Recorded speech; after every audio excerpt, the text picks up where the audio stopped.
25e jour du mois consacré à la Vierge Marie. Le Saint scapulaire. Son origine. Considérez que toutes les dévotions à la Sainte Vierge, la plus respectable, la plus facile et la plus sûre, c'est la dévotion du scapulaire. En voici l'origine. C'était vers la fin du XIIIe siècle. Le bienheureux Simon Stock, général des Carmes, conjurait la reine du ciel d'accorder à son ordre un signe particulier de protection. Après plusieurs années de prières et de pénitences redoublées, Marie lui apparut, environnée d'une multitude d'anges, tenant en ses mains le scapulaire, qu'elle lui présenta en disant : « Prenez, mon cher fils, ce scapulaire que j'adore, à l'ordre des Carmes et à tous les confrères, comme un gage de ma bienveillance et de ma protection spéciale. C'est un signe de salut, une sauvegarde dans tous les dangers.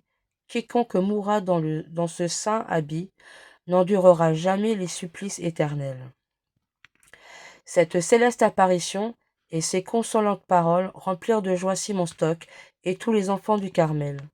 Attirés par les promesses de la Bonne Vierge, les sujets et les rois affluèrent de tous côtés au monastère des Carmes pour recevoir de leurs mains le saint scapulaire. Presque tous les monarques de l'Europe se mirent à porter la livrée de la Mère de Dieu. 25 papes se succédant sur la chaise de Saint-Pierre ont recommandé cette sainte dévotion et l'ont enrichie des trésors de l'Église. De là, le nom de Notre-Dame du Mont-Carmel, donné à la touchante fête qui fut fixée au 16 juillet, jour de l'apparition miraculeuse. Telle est l'origine du scapulaire. C'est un souvenir de notre mère. Il vient de sa propre main. Qui de nous ne s'empresserait de se parer d'une si honorable livrée ? Des milliers de hauts personnages, dans toutes les classes de la société, se sont couverts de cette sainte armure, et nous rougirions de les imiter ? Portons donc notre scapulaire avec le respect, l'estime et la confiance qu'il mérite. Portons-le toujours, ne le quittons jamais. Un soldat désarmé est à moitié vaincu. Quel malheur de mourir sans avoir ce vêtement de salut. Lorsque nous visiterons un malade, procurons-lui un scapulaire, s'il n'en possède pas.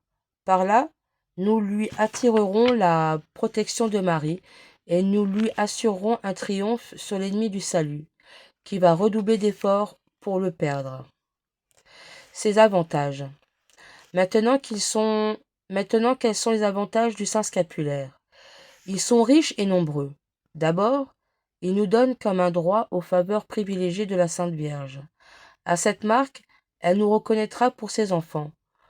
Au lieu que, sans cette livrée, elle pourrait dire comme l'époux aux vierges folles : « Je ne vous connais pas ».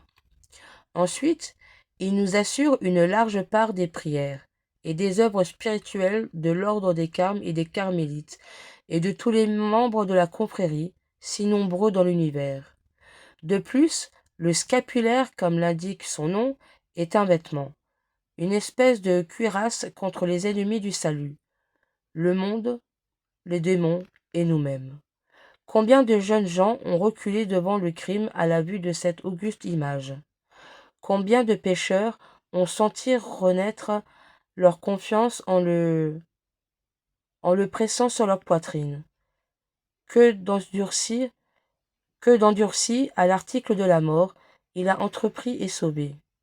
Dans l'ordre temporel, les effets produits par ce saint habit ne sont pas moins admirables. Que d'incendies éteints, de naufrages évités, de balles aplaties, d'épées brisées, de malades guéris, de morts même ressuscités par la vertu du scapulaire. Enfin, ces bienfaits pénètrent au-delà du tombeau. La divine Vierge s'étant engagée envers ceux qui l'auraient porté avec foi à descendre au purgatoire le samedi après leur mort pour les en délivrer et leur ouvrir le ciel. Quel trésor est mis en nos mains. Estimons du fond du cœur une dévotion si riche, si précieuse. Mais ne l'oublions pas, porter le scapulaire de la Reine du Ciel, c'est s'engager à mener une vie pure, à marcher sur ses traces, à lui être entièrement dévoué. Oui, Cet habit est saint, dit l'Église. Portons-le avec honneur et respect. Prière. Sainte Vierge Marie, Notre-Dame du Carmel, je m'engage à porter votre saint habit tous les jours de ma vie. Dans les dangers, dans les tentations, je le presserai sur mon cœur, et il sera ma force et mon salut. À ce sujet, reconnaissez-moi au moment de la mort pour votre fidèle serviteur, et placez-moi près de vous dans le ciel. Amen. Prière de Saint Bernard, souvenez-vous.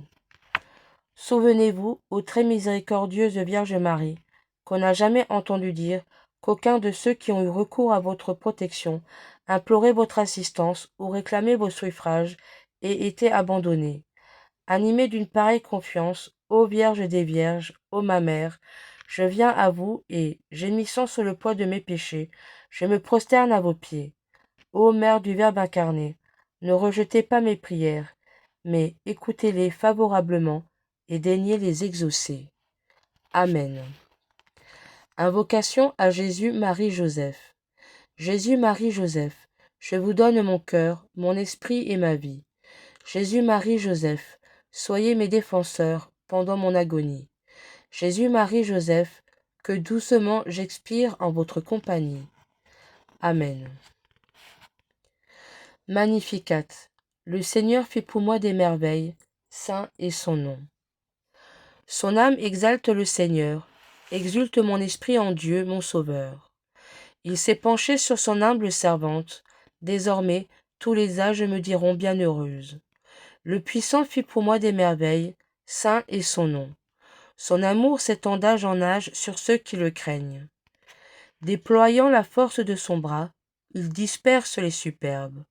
Il renverse les puissants de leur trône, il élève les humbles. Il comble de bien les affamés, renvoie les riches les mains vides. Il relève Israël son serviteur, il se souvient de son amour, de la promesse faite à nos pères, en faveur d'Abraham et de sa race à jamais.